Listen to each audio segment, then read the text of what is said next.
So as I explained you that there are two types of scale. First is non-metric. I always call it as a non-parametric. Okay, non-metric and metric scale.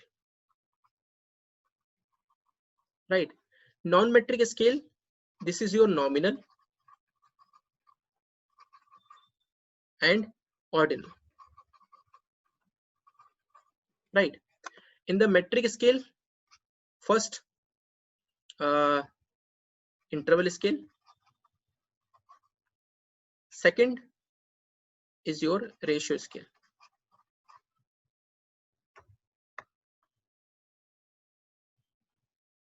Okay, but in SPSS there is only one scale, that is scale. In place of ratio or interval, you will find only scale. So I take it only scale here, right? Because it will again confuse you.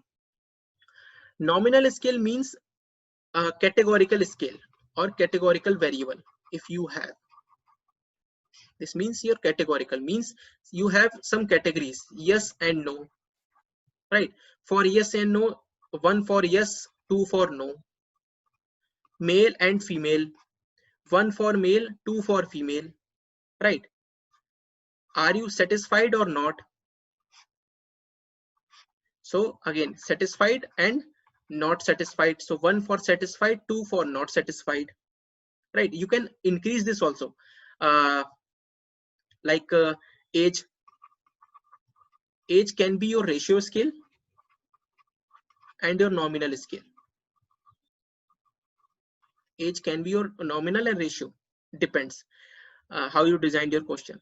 If you design the question in the close-ended question, right, like option A means 18 to 25, option B is 25 to 35, and option C is 35 to 45, and so on, right? So this is the form of your categorical or nominal scale. It's same thing, right? Because here you have designed the categories 1, A, B, C, and in SPSS, while entering the data, you will keep 1 for A, 2 for B, and 3 for C, right? You will keep 1 for A and 2 for B and 3 for C to make the some values effectively, right? Now, okay, yeah, but age can be your ratio scale. See, I ask you what is your age, and you are saying my age is 45, and I ask you again from the second person, he is saying 35, 23, 18, right? So you have collected data like in this format, not in category. So this is your ratio scale or only scale. In the SPSS you will get as a scale. But if you have designed some categories 18 to 25, then person will choose only A if he is for 22 and he is at 23 age, right? But in this scale you will get the exact or accurate data in this scale. So I hope that now I am able you are able to understand each and everything about these scales. It depends on the question, on the variable. See, gender is always be a nominal, right? If you ask to a person that are you male or female, so he will say either he is male or female, right? He cannot be male and female both at the same time, right? So here you can design these categories, one for A and two for B, A for male and B for female, right?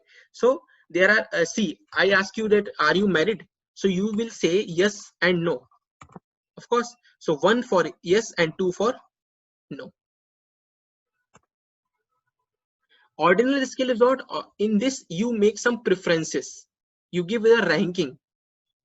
I ask you that there are 10 members in your family, and now rank each and every member. You say one for my mother, second place for my father, third place my brother. So this is the ranking, right? Okay. All right, so data that is less than significance, can we create useful impact on thesis? See, I cannot say, because it depends on your research objectives, right? If your data is less than I mean your p value is less than, p is your less than 0.05, right? That means h0, your null, will be rejected. This is what. Now it depends on your research or your objective, that what is your null hypothesis. If you are saying that there is no difference between criminals, right, and innocent, and you are saying that yes, my research says, yeah, this is perfect, I accept the null hypothesis because my p value is greater than 0.05, right? So you accept, and you are saying that my yes, there is no difference in criminal and innocent people. So of course this research will be completely waste. So in this kind of research, you must have p value should be less than 0.05, because it totally depends on the whole. See, research is not about only one part. If you have analyzed data perfectly, this is not a research. Research is based on the from a very scratch, from the definition of problem to interpretation of result. If already existing results, sorry, of already existing literature says there is a difference, there's a difference in mindset of criminals and innocent people, then you cannot interpret your result to say that there is no difference in the mindset of criminals and innocent. Although if you have a strong theory behind your concept, if you have very strong reason, then you can justify your reason. And if you are able to justify your reason, then of course this research can be your noble research, right? It depends on how you interpret your